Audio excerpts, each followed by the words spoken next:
The paramedics were unable to find his eyes. We think he may have eaten them. What? Korsakovia is a game developed by TheChineseRoom and inspired by Korsakoff psychosis, a syndrome best known for causing memory impairment, anterior-grade amnesia, confabulation, mild seizures, and surprisingly, only rarely causes physical pain. And since you already know where this joke is going, let me punctuate it by showing you another clip of my experience with this game. Yeah, I'm literally just beating this out of spite now.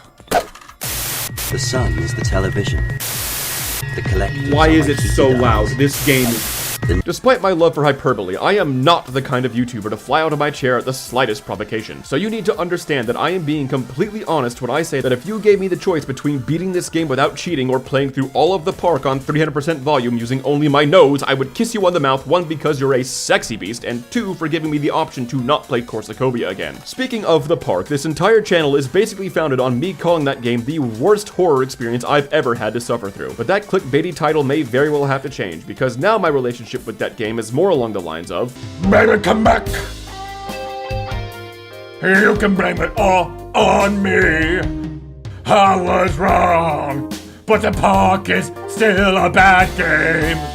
At the very least, there were 2 aspects of the park I thought actually worked well. Meanwhile, the only good thing I can say about Korsakovia is that I eventually got to stop playing Korsakovia. Now, you may have already picked out 2 interesting facts. For one, yes, this is in fact a Half-Life 2 mod, you eagle-eyed son of a bitch. And 2, I said if you gave me the choice between beating this game without cheating. Yes, those 2 bullet points are directly related, because if you play Gary's mod, you'll know exactly what time does the source mods. So before Abasoft can make a video about me, my cheating was literally required to beat this game simply because the source engine is a cruel mistress. So I will not be holding any of the glitches I encounter against this game. What I will hold against Korsakovia is everything else about it that brought me to cheat, because I dare any one of you to beat this game legitimately. The second point is going to take some explaining, because I'm certain some of you are saying, really cheese, a Half-Life 2 mod? What, are you gonna start reviewing bad FNAF fan games next? Well, for one, the only FNAF fan game I want to review is one I can't show on YouTube. And 2, this isn't just some generic jump scare Gmod map throwing up PNGs of Freddy Fazbear in your face. No, just like the Horse Girls in Horse Girl Gotcha Derby, this game is also thoroughly bred. Like I stated earlier, this game was made by TheChineseRoom, who had previously created Dear Esther and would go on to make Machine for Pigs, Still Wakes the Deep, and that one game pretending to be a sequel to Vampire the Masquerade Bloodlines. Additionally, the game has an 8.4 on ModDB and had quite a number of incredibly tantalizing reviews, with one journalist even calling it the Silent Hill sequel that never was. Finally, Korsakovia reportedly had a $10,000 budget, which I just don't believe? You'll see why when I start playing, but I can't quite jump in just yet. You see, I've made fun of games in the past for being hard to describe due to having so little plot. But at least in a game like The Park, the plot can be described as, you start the game with a child and end the game with a corpse. In Korsakovia, I can only describe the plot as, you start the game, so the only way I can think to accurately convey the absolute suffering that is Korsakovia is to cover every level from start to finish. Every single one. That's why this video is going to be a bit different. It's not one of my Let's Dissect series, but there will be clips of my gameplay because Korsakovia is so viscerally painful to play that you need to see my reactions to truly understand what I went through for you beautiful people. Those clips will have this overlay to keep things nice and organized, and also to further brand my adorable and, might I say, marketable face into your subconscious. But there's one more thing I want to cover before we get started, and is in fact the most frustrating thing about Korsakovia in general. I hate the fact that I hate this game. I was legitimately excited for this, to see one of the first offerings of a small but notable horror studio. They weren't chasing trends or appealing to fan service, they were just seeing what they could do with the source engine. And 10 grand, which I still don't believe, but that fact alone doesn't preclude the game from criticism, and boy howdy does this game have a lot to criticize, which is again frustrating because I wanted this to be good. And for all my optimism, I was rewarded with a kick in the dick and a case of tinnitus. So let's get started and dive into the game I've been teasing since my Ink Machine Part 3 video, Korsakovia, the most frustrating horror game ever made. But first, Manta Sleep.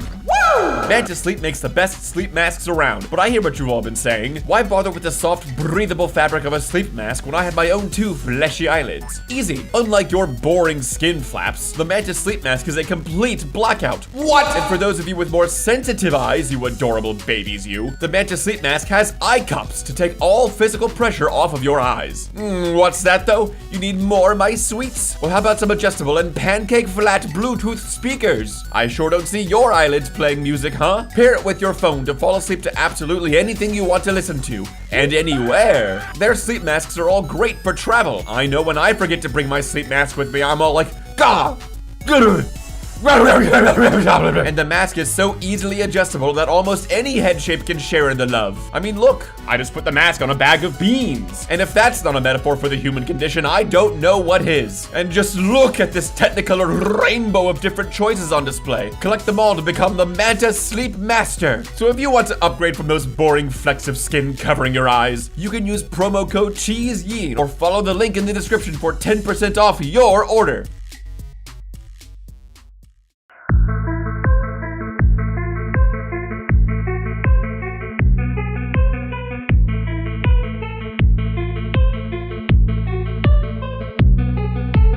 Before we get started, I should state that if you suffer from epilepsy, proceed with f***ing caution, because about halfway through the game, the devs clearly figured out how to make the screen flash white, and then decided that if it's worth doing once, it's worth doing until your audience goes blind. Because I don't hate you all, I'm going to do my best to edit around it unless I specifically want to show you how bad it is. And I also want to point out that I take horror games very seriously, and thus was playing in an entirely pitch black room when the game decided to start flash gang banging me. Now for those of you who've played Half-Life 2, you're probably getting a weird sense of deja vu, and that's because this allegedly $10,000 game uses almost no custom models or textures. Almost everything here is lifted directly from default source engine assets, with only a few custom textures thrown about here or there. For comparison, Cry of Fear came out 3 years later on the far more outdated Gold source engine and has a custom UI, models, textures, and as far as I can tell was made on the budget of however hungry the developers were when making it. But to actually start the game, if I had to give you 3 guesses as to where a cliched horror game would begin, you'd probably guess right twice, because not only do we start in a hospital, but we're also inside a hallucination. We learned this because, after wandering around a bunch of empty rooms for a bit, we randomly stumble onto an audio log of a doctor talking about our condition. And I mean that almost literally, because this game is filled with audio logs and every single one is activated by just walking into a random room. I have administered 1.5 milligrams of alprazolam to the patient following an acute panic attack. He threw his television set out of the window at approximately 11:45 p.m. This supports the hypothesis that his current delusions are rooted in a history of mental illness. Now, I was hoping these first audio logs would give us some context as to what we're doing here or what our goal is, since up until this point, I've felt like the English voice actors for the original Resident Evil because I have been given zero direction. This is the ultimate life form. Tyrant! Stop it. In Ink Machine Part 1, I criticized the game for just expecting you to turn on the ink machine despite Henry having no reason to do this because it's a video game and what the fuck else are you gonna do? But at the very least, that game starts with a letter telling Henry to come find me, bitch, which I just realized is the same start to both Silent Hill and Kingdom Hearts. Korsakovia, meanwhile, just plops you in a room and off you go. We are in fact never given any reason for anything we do across the entire game. If I wanted to be incredibly generous, you could make the argument that, well, it's a parallel between the main character's now aimless life and the gameplay. But I'm not a middle school English teacher, and this isn't Old Man in the Sea. Horror games are driven by the narrative and how the characters are woven into that narrative. By giving the main character some kind of motive related to the story, such as go find your dead wife, or go get a brain scan and wait, where the hell am I, or go find Mickey Mouse, the character almost immediately becomes a part of the story and gives the player context for their actions. Without direction, we're just making progress for the sake of making progress. And that's fine in a more arcadey style game, but please forgive me if I'm expecting a horror game to have more involved writing than Pac-Man. So with this zero direction behind us, we resort to basically wading through a bunch of empty rooms while we wait for something to happen. And unlike Layers of Fear, which at least gives you surreal visuals to look at while the game happens at you, most of the time in Korsakovia, we open a door to reveal a room with maybe some chairs in it or something. Oh no, spooky vending machine. But we do find some plot when we open yet another random door and the game starts talking at us again. It is a mistake to describe the patient as unable to distinguish between reality and fantasy. The distinction for him is utterly irrelevant. It appears that he has subconsciously constructed a narrative to explain the fragmentary nature of his experience and his ongoing disorientation. Put simply, at the root of this narrative is his belief that the world has ended. I'll give Christopher this at least. He ain't one of those lightweight the end is soon kind of guys. Chris genuinely believes the world has already ended. Now, this may seem like a Hollywood understanding of a crazy person's delusions, but severe instances of confabulation really can get like this, with confabulation being a term for the creation of false memories and not a term for when a fashion store catches on fire. This is a real syndrome that can trap an individual in a false world of their own creation, and it's honestly a very tragic disease. So I can absolutely believe that that Sea Dog here truly thinks the world has ended. I sure can't wait to see what interesting character dynamics led him to this belief. But leaving the doctor's office, we do some more, and you'll never believe it, aimless wandering until we finally are given something to do. Crime! And hey, I sure do remember some wooden boards at the beginning of the level, and oh boy, howdy, is that some hot sizzling direction for us? Alright game, that's a pretty solid setup, showing the player something memorable that they can bypass later. I really can't wait to see how you evolve this concept. I surely have no doubts that this isn't going to be the only way we're ever going to be making progress in this game. But with the holy symbol of the Church of Gabe in our hand, we backtrack, also something I'm certain we won't be doing much more of later in this game, to the start. Now you're probably thinking that this would be an excellent time for the game to start teasing the monster, making that chill run up my back, giving me the opportunity to plunge right into those raw, sexually tinted metaphors I'm so fond of. But if I had to do that here, this monster's buildup wasn't so much tension building foreplay as it was a punch to the balls. Thought I saw someplace that was like boarded. Oh fuck! Oh shit, what the hell, is that thing invisible? Jesus. While this certainly got a reaction out of me, the introduction of these collectors is partaking in the lowest form of horror possible, the no build-up jump scare. To quote Alfred Hitchcock, pass the mustard, but to quote him with more relevance, there is no terror in the bang, only in the anticipation of it. It's the build-up to the monster that makes us stressed and fearful, which is why most horror games, hell, even bad ones like Poppy Playtime, spend time building up their monster in various ways. So when you finally do encounter it, you've already been given reasons to be afraid. Failing that, it's up to the monster's design to scare us, and unfortunately, a few puffs of black smoke isn't exactly terror-inducing. If you're wondering why I'm calling this walking pair of strings a smoke monster, it's because they're actually supposed to be a kind of black fog that attacks the player. This is supposed to reflect the fact that Christopher is blind, which we learn a few seconds later. I need you to focus on my voice. Can you do that for me, Christopher? Do you understand that you are blind? I'm not blind. I can see perfectly well. I'm in a doctor's office. Where are you?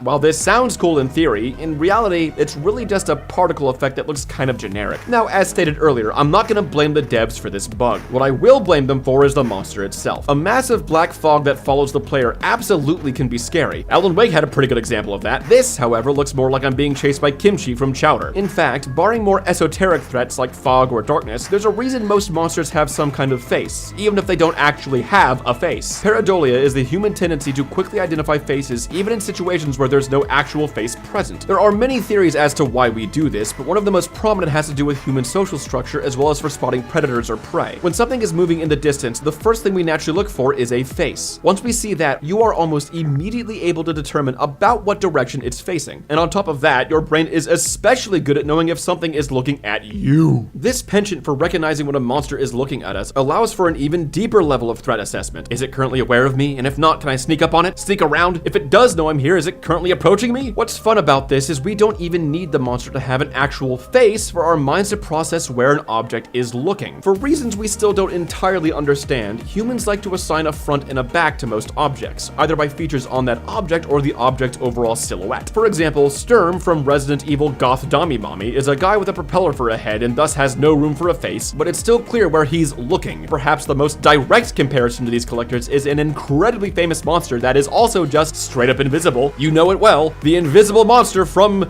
Johnny Quest. So what separates this monster from the collectors? See, the invisible monster still gives us a sense of direction with its footprints in the ground, and since it's relatively slow moving, we realistically feel like we have time to avoid it, even though it's completely immune to any attacks we might try. Additionally, its footsteps are very loud and distinct, giving us yet another way to track its location. In fact, every time it's on screen, if you can call it that, it's almost immediately obvious where it is. So rather, the fear comes from the fact that it's a threat you cannot see, not that you don't know where it is. Oh yeah, there's also some obscure section in a horror game I can't remember the name of that does this too. Blatant ripoff if you ask me. But the collectors don't have any of that. Even with the smoke version, they move so fast that it's hard to tell where they actually are, and the only sound they make is their cry, which is pretty echoey and thus hard to pin down. Because of all this, when I'm fighting the collectors, it doesn't feel like I'm facing a horrifying monster, it feels like I'm running from a swarm of bees. And yeah, sure, bees are scary, but more of a ow, goddamn shit, fuck kind of scary, not the creeping dread and sudden terror a proper monster can provide. Additionally, Additionally, as far as I can tell, once the collectors spawn, they immediately know where you are and just run straight for you, meaning there's no chance for you to sneak around or outplay the monsters. Rather, our only option is to kill them, which, okay, fine, I guess. But unfortunately for me, there's another little glitch that was happening. I got stuck here for a very long time because the breakable boards weren't breakable-ing. In fact, nothing breaks anymore, including the smoke monsters, so I'm guessing my crowbar wasn't doing damage or something? Ironically, the only thing that was breaking were the health kits, because for some reason they also just weren't working. Again, I'm not blaming the devs for this, but on the other hand, how did this happen? Like, I have a pretty decent working knowledge of Source Engine and I am so confused. Fortunately, as I just said, I have a decent working knowledge of Source Engine, so I was able to come up with a very clever solution, and by that I mean just f***ing cheating. I know that may be a little disappointing, but 1, this game is literally impossible to beat without cheating, and 2, take a look at this clip and tell me I'm not entirely justified here. In here, okay. Come on here. What the fuck? There's 2? Oh my god. Close the door. Close it. Close! Why are you not closing? Sure, we're in here now. The electricity room. Whatever. Oh my god. Health packs aren't working, the monsters are invisible, and my crowbar has 0 damage for some reason. I don't know. Hold on. Let me see if I can salvage this real quick. Hold on. And since the rest of this game is going to be constantly throwing invisible, unkillable enemies at me that I have no way of recovering health from, to quote the great Ivo Robotnik, I've only just begun to cheat. I'm certain I'll do some more. But in an effort to preserve the game as best I could, I came to a compromise. The only times I would use the no target command, which basically made me invisible to these enemies, haha, only when my health got to around 12 or so. Or when I just started to get really frustrated, because trust me when I say, even if everything in this mod was working as intended, there's still a pretty high chance I would have just turned off the monsters anyway. But after my completely justified cheating, we get a brief dialogue from the doctor that tells us why Christopher has gone blind. The paramedics were unable to find his eyes. We think he may have eaten them. What? Yes, you heard that right. The paramedics couldn't find his eyes. We believe he may have eaten them. Now, so far the dialogue has all been perfectly serviceable. It's been establishing place, setting, and a bit of background, but after my escape from the random electricity room and into the flooded basement, we get our first description of Christopher's delusions themselves. Why the television? Christopher.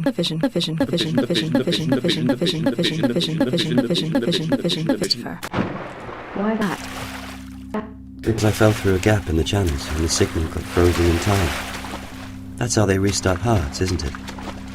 That's why they invented electricity, to restart hearts, isn't it? First of all, I want to ask if anyone else finds that good old Source Engine stutter kind of nostalgic. And second, no, defibrillators do not restart hearts, that's for CPR. You only shock when the heart's rhythm is off, such as in VTAC or VFib. Anyway, now that I've made the Fire Department Chronicles guy proud, these are the kind of ramblings I would normally dismiss as a great big pile of not worth my time. But unfortunately, this is how the entire story is delivered to us. See, the main character, Christopher, has Korsakoff syndrome, a disorder characterized by various forms of amnesia as well as confabulation. The entire framing device of this game is that Christopher is describing his confabulated world to the doctor tending to him in the hospital. Only about 10% of his dialogue relates to actions in the real world, while the other 90% is just insane ramblings that sound so childishly edgy that even My Chemical Romance would laugh him out of the room.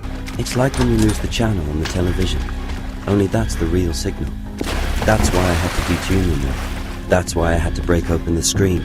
He is constantly giving us these quote-unquote insights as we're playing the game. So in order to do my job properly, I have decided that I need to listen to every single dialogue in the game in order to explain to all of you, my lovely audience, what Korsakovia is actually about. Normally this would be exceedingly frustrating for reasons you'll see later, but fortunately for me, my knowledge of Source Engine reduced this to only mildly frustrating, as I was able to listen directly to the dialogue in the source files. Why am I telling you all this? Well, it's because this game is so relentless that even the base game files themselves were attempting to break my sanity.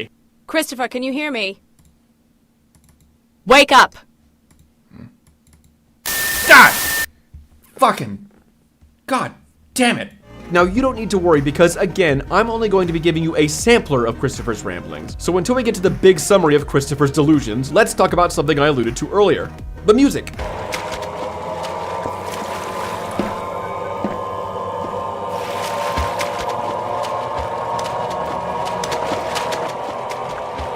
It's a bit intense right now.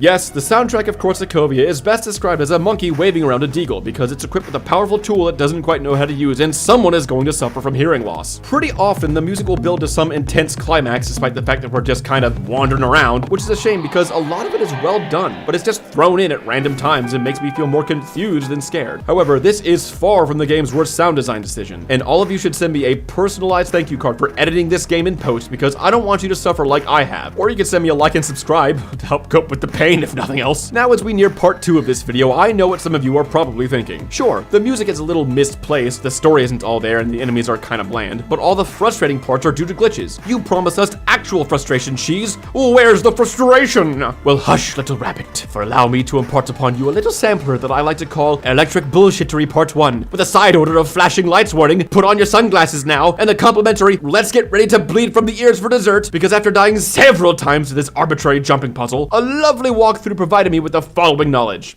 Okay, apparently I have the right idea, but instead of jumping through this gap, I have to jump through... Okay, sure, whatever. Alright, that's... interesting. That's why I closed my eyes. Minor fracture detected. Ah, Christ. Warning. Vital signs. The patient was admitted critical. suffering third-degree burns to his hands, with other severe burns across his body. And if you think the explosions, flashing lights, and monotone monologue all at once weren't enough, I should probably also mention that there was a smoke monster in this room as well. And if I hadn't already lobotomized its AI, this entire scene would have sounded more like this. That's why I closed my eyes. Fracture detected. Warning. Vital signs. The patient was admitted suffering third-degree burns to his hand. What's that? You want more bad audio editing? Okay. How about 3 minutes later when we exit the sewers? The doctor leaned out of the screen and pushed her fingers into my eyes, up to the knuckles. Oh. Why she did that, I couldn't tell at the time. That's good peaking audio. But wait, there's more! Hope you didn't put your sunglasses away because literally 45 seconds after that, we get this! My name is Dr. Grayson. You are in hospital, Christopher. Do you understand me? Yes! Arbitrary flashing lights and screen shakes for no reason! And that's just the beginning, folks. Step right up! This is where our descent into hell truly begins.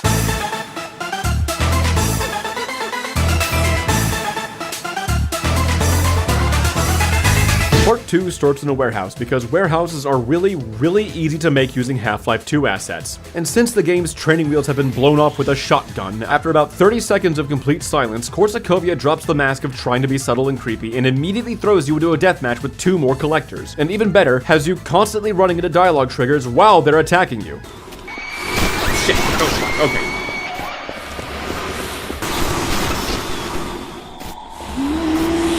Why do you think your eyes were closed? Is this where you left them? Gotcha. I didn't. The collectors took them away. If you thought that was hard to listen to, yes, I agree. However, the game does not, because Korsakovia clearly decided that subtle sound design is for cowards. Tell me about the collector exploring I this. call it Oh, the God. factory. When did you Ah, I've shit! been here before. this factory? Can you tell me what you see here? But much like modern Yu-Gi-Oh!, Korsakovia is far from done, because the game once again decided that if it's worth doing on accident, it's worth doing on purpose.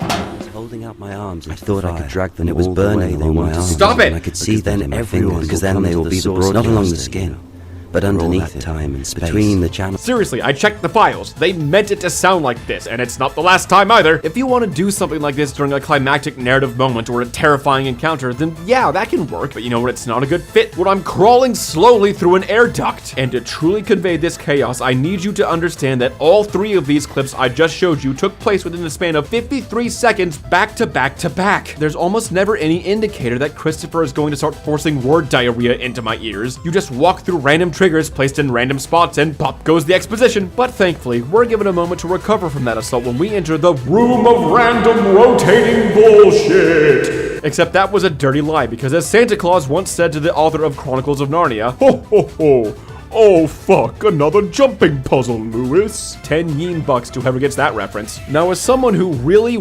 likes 3D platformers, I mean, my god, I've basically been using this channel as an excuse to play more Hat in Time, and it won't be the last. I feel I am more than qualified to say, No. You know what? That's it. I'm done. Not only is this just a badly designed platforming section because use your eyes and look at it, but the rotating props often collide and get stuck with each other. Standing in the wrong spot can just stop the prop you're standing on from spinning. This is the source engine, which, believe me, was not made for complex puzzle platforming. And I also think I need to remind you that this is a horror game. Other than the frustration of falling and having to start all over again, what about this is scary? What about this conveys horror? We don't even have a real reason for climbing this tower other than to satisfy the urges of our primal monkey brains. Christopher never says anything like, the collectors gathered things of power and placed them in a tower.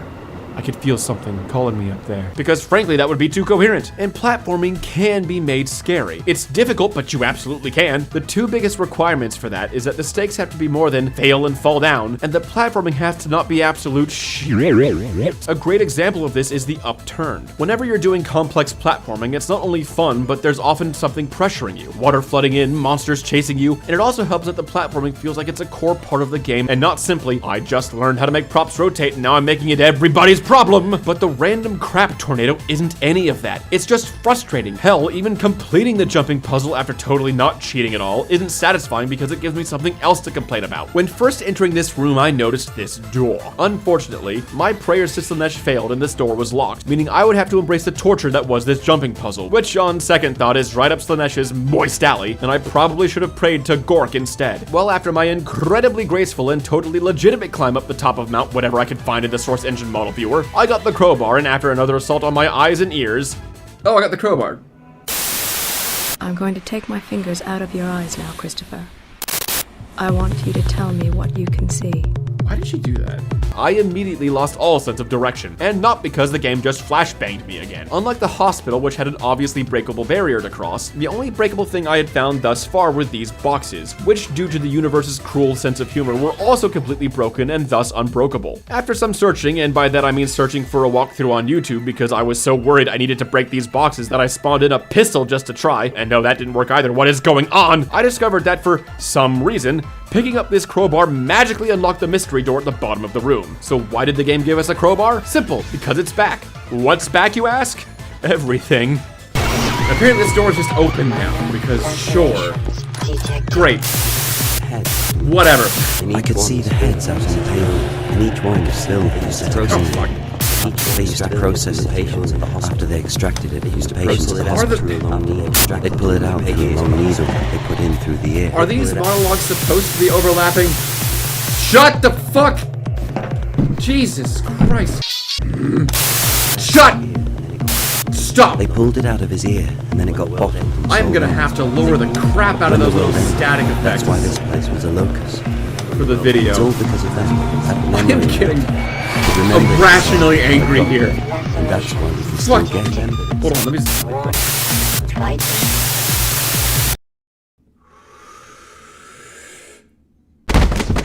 This also demonstrates one of the biggest problems with the game, that the tension pacing is basically non-existent. Tension pacing is how to describe the buildup of tension from a low state to a high state. Now, you can get away with suddenly dropping the player into a panic situation from time to time, but the best horror comes from that slow buildup, the wondering, the dread. Hell, it's not even that hard to do considering A Hat in Time did it wonderfully. See, I told you it'd be back. Meanwhile, in Korsakovia, the only buildup the collectors get is... The only other thing you could possibly argue is building tension is the voiceovers, but they're never really saying anything about your current environment. Really, the only tension that comes from these voice clips is, oh god, is it gonna scream in my ear again? To which the answer is usually yes. Doctor, I can't hear you, Doctor. Are you still here? The game is just so determined to be as audibly and visually unpleasant as possible, painful even. I'm going to show you this clip in my video editor just so you can see how much this audio waveform jumps to stab me in the ears. Both fists to break it. Cut my hands. Got into the television. I could see the signal in there. Now sure, cacophonic or dissonant sounds can work for a horror game that knows what it's doing. The ironically titled Silent Hill is great at that, but those harsh noises are made to feel like they're part of the environment, furthering the atmosphere. This is just throwing in loud noises, flashing lights, and aggressive fuzzy balls in your face, or in other words, your average rave at Furry Weekend Atlanta. Now there is an argument for making the player uncomfortable. Hell, that's one of the few things I liked about the park. The ending sequence is honestly extremely unpleasant between the deteriorating room, harsh visuals, and Lorraine's voice actor also really just selling the desperation and grief in her voice. Like, honest props, Frida Wolf, it was only slightly distracting hearing your voice in Bugsnax. Wiping asses, mopping a piss, feeding them. Dr. Eggabell Batternugget, MD. But that discomfort came from sympathy. As poorly as Lorraine was written, she was at least written. There was an honest tragedy in her life. We hear all the intrusive thoughts about her son that make her hate herself. So having that all come to a head here, seeing it all in one spot, and again, Frida Wolf's voice acting really carrying the experience, I felt a genuine sense of, I don't want to be here. I don't want to see her get even worse. I want to leave. This, meanwhile, is just random screeching in your ear, or shaking the screen and flashing lights in your eyes while nothing happens because fuck you, game. But thankfully, we're pretty much done with the warehouse because this monologue... We're going to try something new, Christopher. I'm going to show you a sequence of numbers, and I want you to try and remember them. I thought you said I couldn't do that. Is the hint telling us that we can now go back to the keypad all the way back on the other side of the level because for a second time in this game we got a crowbar, backtrack to something we could break, and now we have to backtrack all the way back again? But at the very least the level is over, and we find the first monologue that I actually liked. Not because it contained anything interesting, but because it was saying that we were finally going to start learning about Christopher's past. Why do you keep asking me about that? Because you can't make new memories. Because you can't remember about the events prior to this, you are creating this to fill in the blanks. So we're going to try and go further back before the world ended. Do you think we can do that?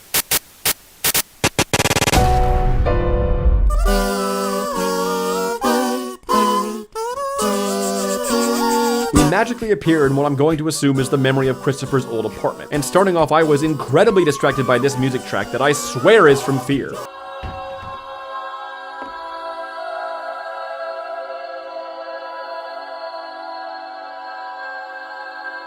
But the answer is that what we're listening to is basically Frankenstein music. The source files list this track as Retrograde Amnesia by Jessica Curry, who is in fact the former co-head of the Chinese Room. She's also credited as the composer for Korsakovia and Machine for Pigs. The reason certain songs like Retrograde Amnesia sound so familiar is because that opening bit is part of a sample library used quite commonly in horror as well as some other random songs I found. Now, using samples in music is pretty common, and in fact can make for some amazing themes, like how the final boss music in Sonic Rush sampled Malcolm X.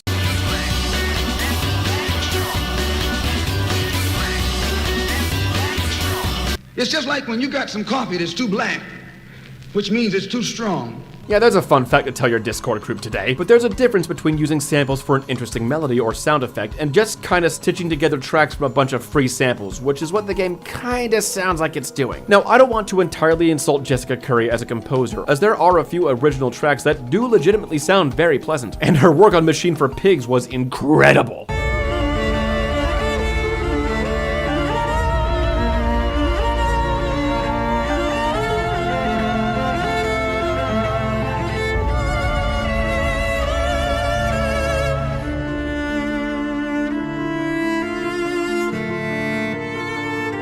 But I noticed a pretty significant difference between the nicer tracks and the Frankenstein tracks. The well-composed music all uses traditional instruments that would be easy to source,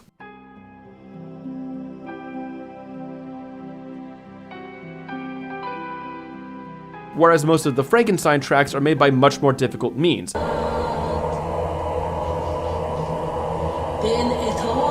And you know what? Yeah, that's fair. I mean, I sure as hell don't know any tube and throat singers, or at least not that I know of. Plus, this is really only an issue for a pretty niche part of their audience, so it's really more of a pet peeve of mine than the actual issue. Now, I'll still criticize the hell out of this game for not using these tracks in any sensible way. It's even playing vocal tracks over in-game dialogue. Push apart the channels and get in.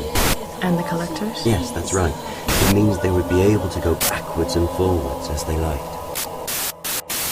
Speaking of good old Wholehead McGee, we learn about what landed him in the hospital in the first place. Turns out he wrapped his hands in copper wire, punched his TV, electrocuted himself, and only then did he decide to become the world's most dedicated Kane cosplayer. In fact, let's take a moment to talk about his character because 1, this section is mostly just poking through random apartments with zero context and no direction, so yeah, great game design. And 2, spoiler alert, Christopher's character never really goes anywhere. Honestly, this is another really big problem I have with Korsakovia. I do not care about what I am doing in-game. It's extremely clear from the outset that this is all in the main character's head, so nothing we're doing really has an effect on anything. Now, these types of narratives can work, but they typically rely on heavy metaphor and subtle imagery to tell about the character's life. So what has Korsakovia offered so far? Well, the main character ate his own eyes, so let's just splatter a bunch of posters with eyes on them all over the place. And electricity is a big theme, so how about we add some random rooms full of electrical hazards every now and then? Oh, and he set his apartment on fire because he believed it would hide him from the collectors, so let's just fucking set his apartment on fire. Truly masters of subtlety be they. Like a fine quilt they weave the fabric that is his life. Even in the monologues, we're not learning about Christopher or how his condition has affected his life, and not even how he got to this state, just his delusions about how the world has ended. And that doesn't give me a reason to care about this guy, because he's giving us nothing but insane ramblings and zero character motivation. There are absolutely examples of patients with some kind of mental disorder who have these kind of delusions. But these people are still,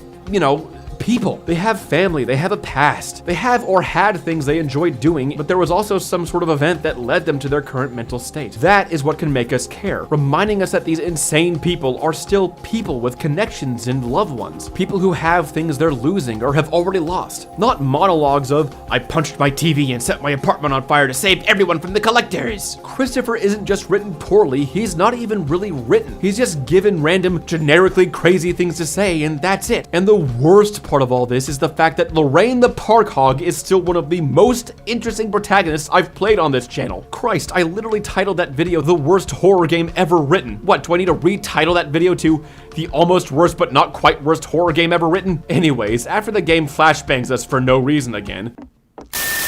Jesus Christ! Stop! Fucking God damn it! Stop that! That's really annoying.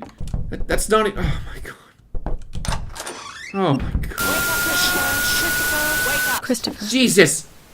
Can you hear me, Christopher? No, you've deafened me. We get the crowbar, and I'll let you take a wild guess what it is we have to do now. Congratulations, you're correct. Your prize is backtracking. And it's even better this time because this entire level is basically one giant maze. And wouldn't you know it, the collectors are back. Yes, I love backtracking through mazes while loud and obnoxious enemies try to kill me. It's my favorite. And you know what's even more my favorite? When a game just gives you wrong information without telling you or giving you any kind of hints. Fuck you, Layton's Mystery Journey Episode 4. That's not a twist. You were just straight up lying to us. But to stop talking about a piece of writing that made me so angry I just stopped playing that stupid game, let's talk about a piece of game design that should have stopped me from playing any more of this stupid game. After being lost for like 20 minutes because every path was either a dead end or led to instant death electricity, I got fed up and looked through not one, but 2 YouTube walkthroughs because the first one got so frustrated they literally just stopped playing here. Really should have taken that one as a sign, but I guess I'm just a stubborn bitch. I saw what the solution to the maze was and immediately got genuinely angry. Are you fucking kidding me? Okay. You know how lightning has been a one-hit kill? Woo! You can just walk through it now. Woo! Why? Why do that? It has always killed me in every other circumstance, but now you can just walk through it. Sure, why not? Let's just change the rules of the game halfway through and not tell you. With my frustration already set at relatively miffed, the game gives you no breaks because oh fuck, another jumping puzzle, Lewis. While not as thank Gabe for no clip as the Tower of Masochism, it does have some very frustrating jumps and also, again, is a jumping puzzle in a horror game. Anyway, we do some more wandering, almost die to force damage because sure, let's just keep throwing bad game mechanics in here. The game attempts to make me go deaf some more and we finally get some actual story. Everybody was crying because they were burning, but all I could hear was the static. Everybody fell into the signal and was free. Oh. He accidentally killed a lot of people. Turns out Chris was a good guy all along and just wanted to protect people from the collectors. Only issue is that his approach to that was... Oh, don't worry, I took care of that. You can't get touched if you're on fire. At the very least, this does bring us to the end of another level, to which we immediately begin the next with static blaring, enemies shrieking at us in a monologue that I do not care about. It's behind the door, Christopher. A big load of not my problem. Ah, but that's old hat by now. How can we increase the misery I've been forcing myself through? By having it affect me in the present, right now, as I'm writing this script. How is that, you ask? Well, let me tell you, my darling little ducklings. Let me tell you of my hubris.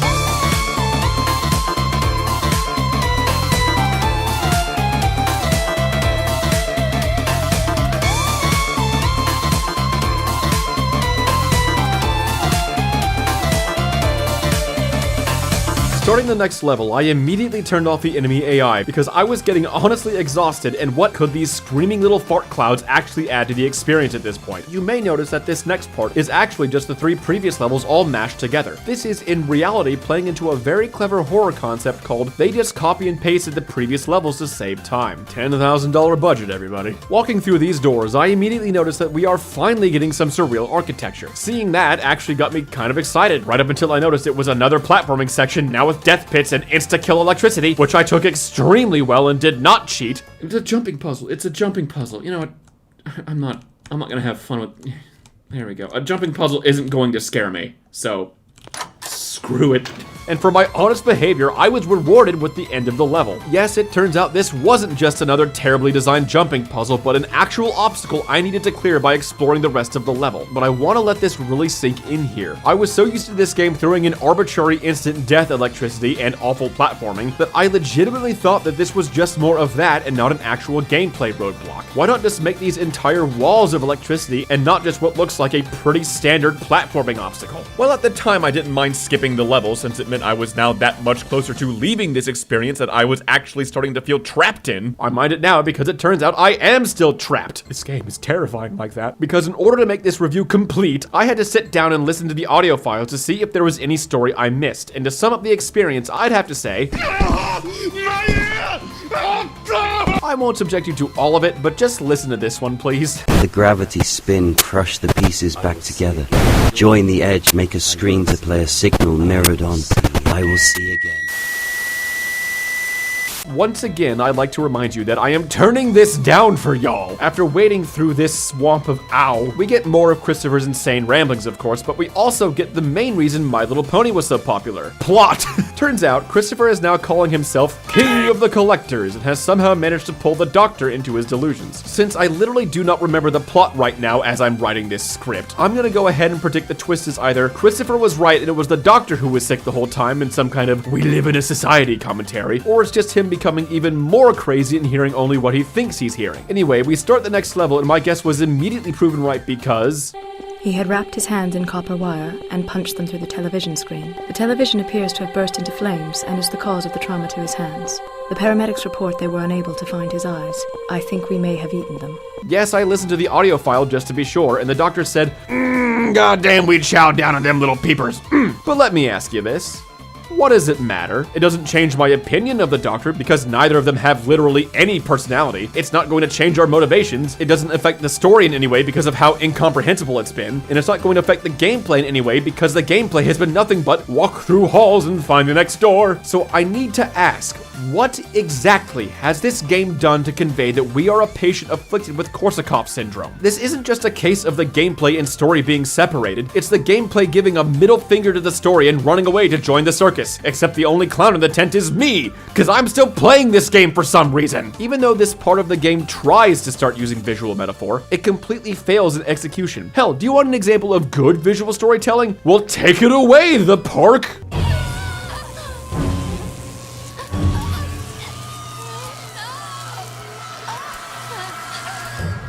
To give a brief explanation as to why this is one of the only 2 good parts of the park, this one bit of visual storytelling gives us a peek into Lorraine's past. It gives us her perspective on things. It makes us feel uncomfortable, and it garners sympathy for her. All of this without a scrap of dialogue, until about 30 seconds later when the game just starts talking all over again, but forget about that. Or hell, if you want to throw in visual metaphor, at least make it interesting to look at. As much as people clown on Yeek, the art direction and surreal architecture is really fun to look at, even if the metaphors are about as subtle as a meteor strike, and yes, one of the visual metaphors is literally a meteor strike with the main character's face on it. As heavy-handed as that may be, it is visual storytelling. We are verbatim in Christopher's mind, and they are doing nothing to include twisted, haunting imagery that relates to who he is or his current condition. So in the end, I do not give a single gay rat's ass about the main character or even how the doctor is now getting lost in his delusions. But not as lost as I got in this section. Why? Because that tiny door hidden behind a bunch of cargo containers was the wrong door. I was supposed to go through the other tiny door hidden behind a bunch of cargo containers. My mistake. In fact, let's just go ahead and talk about the level design, because this map is the second worst example of level design in this game. And I'm using the second worst as the example because I guarantee you when we get to the actual worst example, all I'll need to do is show you what it looks like and your response will be something like, wow, yeah, that just sucks. The game only has 3.5 environment types: rundown hospital, rundown warehouse,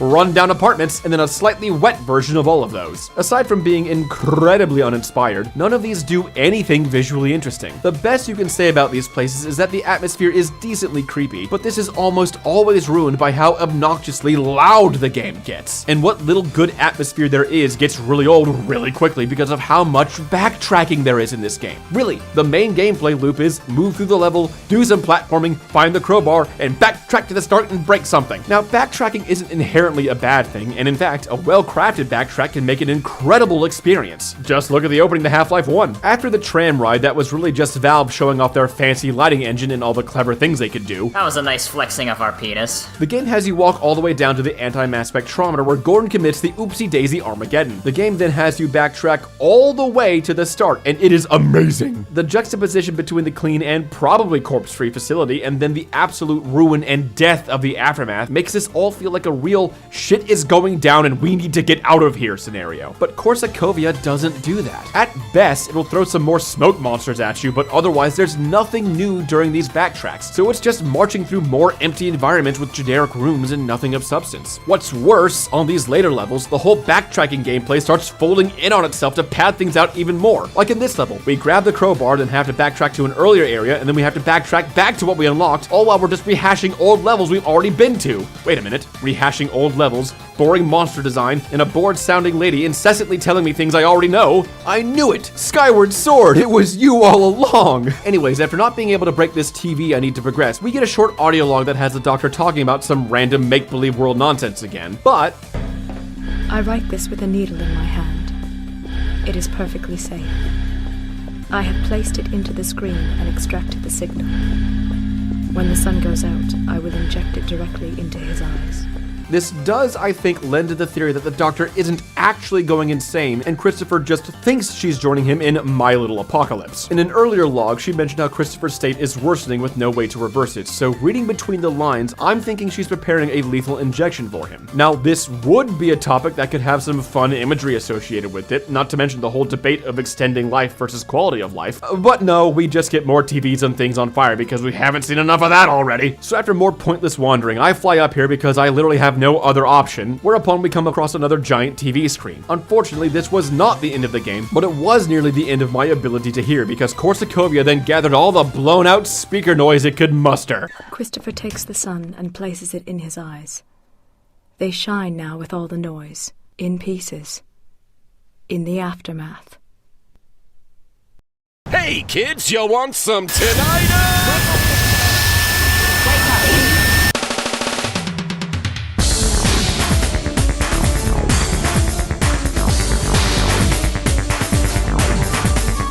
The next level loads in, and I'll give you 3 seconds to guess how it starts. How are you this evening? Great, my tinnitus is fantastic. Do you know where you are, Christopher? Jesus. Do you know who I am, Christopher? Yep, tinnitus, another recycled room, and a great big load of losing my patience. But as some small mercy, this is the last level in the game. However, that mercy is but the single bead of sweat trickling down the titanic ass of Endive. To get back on track and away from my obsession with women who will just straight up kill me, this is where the absolute last of my patience left my body like the dying gasp of a maroon sailor. Because this is the level that I promised was so terribly designed that I won't have to explain it at all. So I won't. Instead, I'll just show you my reaction.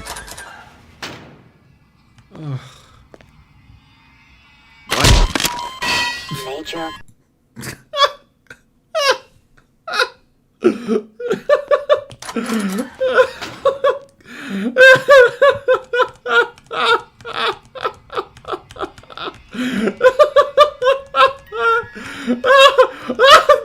Really? You expect me to jump puzzle through all of this? Oh, no. Nope, nope, no.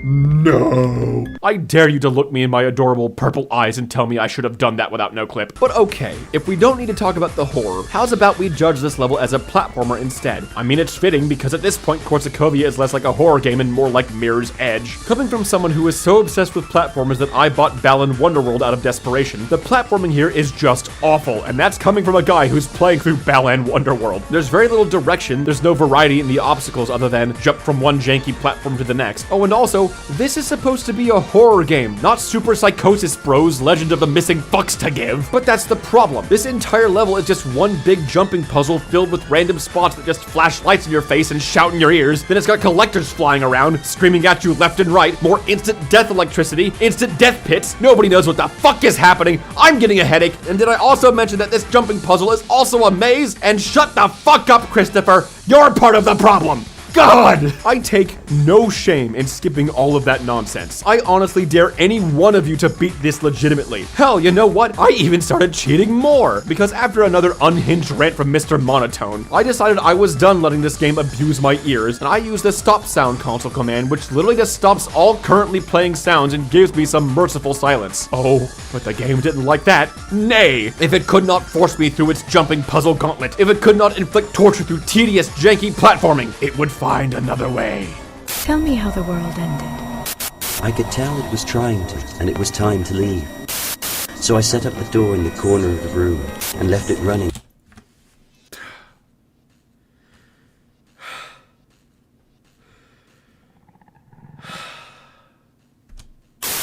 Then I took all the copper and I wrapped it around my hand. Stop!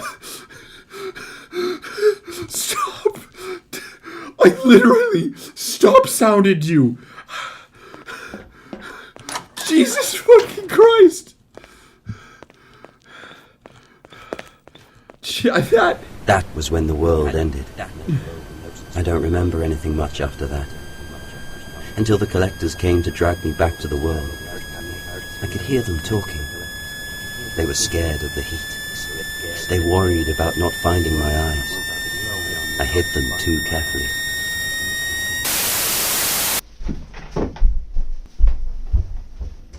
How do your hands feel this evening, Christopher? They feel much better now. These fingers are much better. I don't understand. No entiendo. I do not understand what Christopher's character is supposed to be. Aside from his monologue sounding like someone trying to run the Stanley Parable on a blender, there's barely any character being conveyed. Even in poorly written games, it's clear how the story wants you to feel about its characters. Saints Row 5 wants you to think, gee, I sure do relate to these wacky kids and their student loans and totally not dated lingo. Borderlands 3 shoves Ava in your face and expects you to say, oh wow, this whiny teenager who gets several characters killed and blames everyone else for it is just so cool and sympathetic. And Xenoblade 2 clearly wants me to look at Tora and think, good golly gosh, this annoying minion ripoff who just will not shut up is so fucking funny. I'm totally not creeped out by his underage sex bot. Despite all those characters being terribly written, it's clear how these games want us to feel about their characters, even if their attempts fall flatter than Tora's ideal woman. And yes, Tora fans, the wiki literally describes Poppy as having a childlike appearance and has a lot of childhood innocence and curiosity. Don't try to pull that Dragon Maid shit on me. Can't imagine why this comment section is locked. But with Christopher, I'm confused about his character because the game has given me nothing to work with. He shows no emotional reactions to anything, and not in some tragic, I'm emotionally distant because of my tragic past, but more like, I'm a college professor who has given up and is just here for a paycheck. I mean, even the ending doesn't give us anything to work with. It's just another boring lecture that could have been swapped with any other boring lecture in this game. Yeah, I'm literally just beating this out of spite now. The sun is the television. The collectors are my heated eyes. The needle is the hospital. Great. The doctor is the copper around my hands. Oh, I literally can't. This is the room I was born in. This is how the world ends. I will see again. Alright. Oh my god. Why is it so loud? This game. Wake up!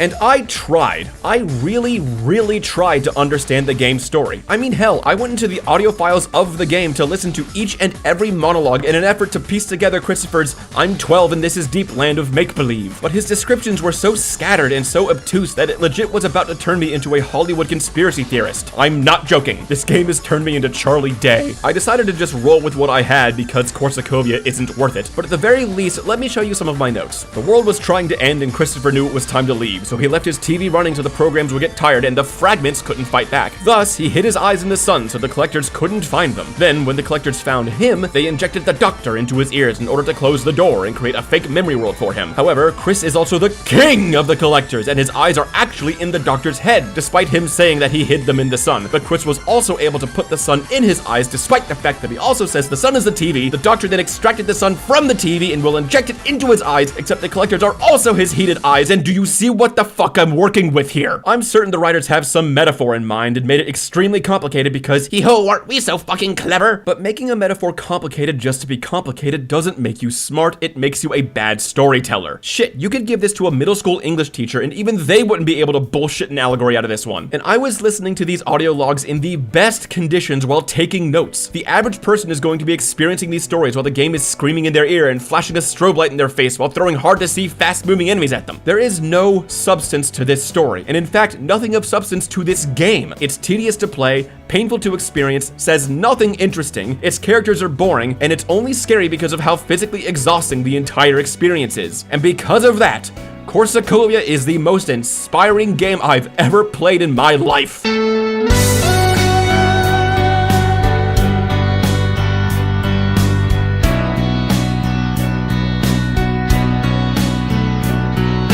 I was really excited to play Korsakovia. It's in small indie games that more often have weird and strange ideas that you just won't get in a AAA title. Yeah, I knew the game would be rough around the edges, but I was certain there'd be at least something interesting inside. But there was nothing, literally nothing I liked about this game. And that's why I find Korsakovia so inspiring. So often we see some new game come out, it's trash, and the collective internet gets the scent of blood and frenzies not just on the game, but the developers themselves. I mean, let's just take a look at Yeek again. That game is awful, and people have every right to call it that. But people were also ragging on the developer and legit telling him to never make anything ever again, which is frankly awful. The guy just made a bad and frankly overly pretentious video game. It ain't that big a deal. And hell, there's a lot worse you could do than Yeek. Like I said before, the visuals are great and the surreal level design is a treat. That's why I always try to end these videos with something positive to say. And since this is the first time I have literally nothing positive to say about the game, I looked a bit more into the developers themselves. And what I found was pretty interesting. The lead dev, Dan Pinchbeck, actually deemed Korsakovia a failure due to constant feedback about how frustrating the game was. Though now I'm stuck wondering where the hell all these positive reviews and the 8.4 on ModDB came from. He even became more discouraged when he saw how much better Amnesia: The Dark Descent, which released just a year later, handled many of the same concepts he was trying to implement so much better. So it's almost poetic that the dev team later went on to develop Dark Descent sequel, Machine for Pigs. And while that game has a rather divided opinion, mine ain't great either, it was absolutely an upward trend, which only continued with their next horror game, Still Wakes the Deep. In fact, my critique of that game, which I do very much like, is today my most controversial video on my channel. I mean, hell, Still Wakes the Deep is considered by quite a lot of people to be their favorite horror game of all time. And going from making Korsakovia to making Still Wakes the Deep, well, it's kind of inspiring, really. So what I'm trying to say is, if the people who made Korsakovia could then go on to make a horror game that won 3 BAFTA awards, then the next Persona 5 could come from the guy who made Yeek. And on that bombshell, good night!